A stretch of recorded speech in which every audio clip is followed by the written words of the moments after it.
জল্পনায় সত্যি হলো, অধিকারী গড়ে এবার ডায়মন্ড মডেল। 26-এর বিধানসভা নির্বাচনের ঠিক আগে বড় ঘোষণা অভিষেক বন্দ্যোপাধ্যায়ের। নন্দীগ্রামে এবার শুরু হতে চলেছে সেবাশ্রয় শিবির। এক ঢিলে দুই পাখি মারার কৌশল তৃণমূল সেনাপতির। প্রশ্ন ঘুরছে ভোট বঙ্গে।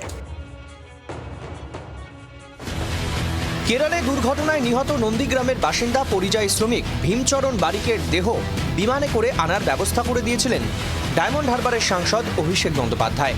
তারপর থেকেই প্রশ্ন ওঠে, শুভেন্দুগড় নন্দীগ্রামে এবার কি তাহলে ডায়মন্ড হারবার মডেল? কারণ স্থানীয়দের একাংশের মুখে শোনা গিয়েছিল সেবাশ্রয়ের কথা। আমি নন্দীগ্রামে এমপি এমএলএ কে পাচ্ছি না, তাই আমি অভিষেক বন্দ্যোপাধ্যায়কে অনুরোধ জানাচ্ছি ডায়মন্ড হারবারে যে স্বাস্থ্য পরিষেবা হয়েছে সেই স্বাস্থ্য পরিষেবা যেন এই নন্দীগ্রামে হয়, তাহলে আমি খুব উপকৃত হব। আমরা নন্দীগ্রামবাসী চাইছি, আমাদের এমএলএ এমপির কোনো দেখা পাচ্ছি না। আমরা অভিষেক ব্যানার্জির কাছে অনুরোধ রাখছি ডায়মন্ড হারবারে যে পরিষেবা দিচ্ছেন আমাদের নন্দীগ্রামের জন্য সেই পরিষেবাটা দিয়ে থাকেন। শেষ পর্যন্ত জল্পনার অবসান।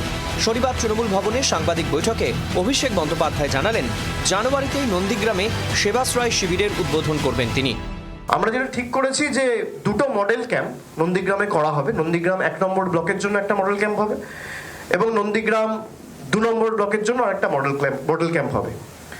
এবং যতই করো হামলা আবার জিতবে বাংলার কর্মসূচিতে আমি যেহেতু 15 তারিখ পূর্ব মেদিনীপুরে থাকবো, আমি সেই ক্যাম্প উদ্বোধন করতে নন্দীগ্রামে যাব। জল্পনা শুরুতেই অবশ্য নন্দীগ্রামে সেবাশ্রয় শিবির নিয়ে সুর চড়িয়েছিলেন বিরোধী দলনেতা তথা নন্দীগ্রামের বিধায়ক শুভেন্দু অধিকারী। করুন না ভাই, চুরির পয়সা আছে করতে না বলছি, এক্সপায়ারি ওষুধ দেবেন না, ভুয়া ডাক্তার আনবেন না, করুন না। সরকার তো প্রাইমারি হেলথ সেন্টারগুলোতে ওষুধ পায় না কেন? আর কেউ চায়নি, ওসব সাজানো। নন্দীগ্রাম বরাবরই রাজ্য রাজনীতির হটস্পট। 2021 সালে এখানেই মমতা বন্দ্যোপাধ্যায়কে 1,500-এর সামান্য বেশি ভোটে হারিয়ে জিতেছিলেন শুভেন্দু। এবার নন্দীগ্রামে তৃণমূলের প্রার্থীকে তা চূড়ান্ত না হলেও ইঙ্গিতপূর্ণ মন্তব্য করতে শোনা গিয়েছিল তৃণমূল সেনাপতিকে। আমাকে দল যেভাবে যেখানে কাজে লাগাবে আমি সেখানে সেভাবে কাজ করব। আমাকে যদি বলে নন্দীগ্রামে দাঁড়াও আমি দাঁড়াবো, আমাকে যদি বলে দার্জিলিংয়ে দাঁড়াও আমি দাঁড়াবো। 26-এর ভোটে নন্দীগ্রামকে কোনোভাবেই আর হাতছাড়া করতে চান না তিনি।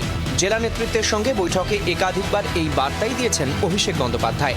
সেবাশ্রয় দিয়ে কি তারই সলতে পাকানোর কাজ শুরু হলো? রবি চক্রবর্তীর রিপোর্ট, জি 24 ঘন্টা।